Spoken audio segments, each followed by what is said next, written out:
Aku tak tahulah nak kata headlamp ke flashlight sebab dua-dua dia boleh. Nak pakai dia macam ni je pun boleh, atau dengan benda ni, kawinkan dia, dah dapat sebiji headlamp. Maksimum lumen dia adalah 300. Menggunakan satu biji bateri AA. Bateri dia sumbat dekat sini. Dengan waterproof yang tinggi, IP68. Nak je aku cakap dia ni boleh buat pergi menyelam. Tapi kita tak rekomenkan lah. Sebab lampu menyelam, elok beli lampu menyelam. Dia ni boleh berfungsi dalam keadaan ekstrim. Negatif 35 darjah Celsius sampai 45 darjah Celsius. Aku tak tahulah bila masanya aku nak pakai dalam keadaan ekstrim macam tu. Tapi dia ni boleh lah. 3 lumen dia boleh tembak sejauh 8 meter. 50 lumen dia boleh tembak sejauh 34 meter. 300 lumen dia boleh tembak sejauh 88 meter. Berapa lama boleh tahan? Bergantung kepada jenis bateri yang kau pakai. Kalau pakai bateri cokiang-cokiang, mana maunya tahan lama.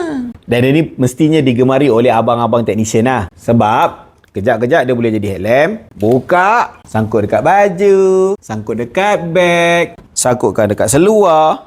Macam-macam benda boleh buat. Tapi ni cerita saja nak tahulah. Ceritanya saja nak tahu, korang jenis yang sesuai ke tak dengan lampu ni?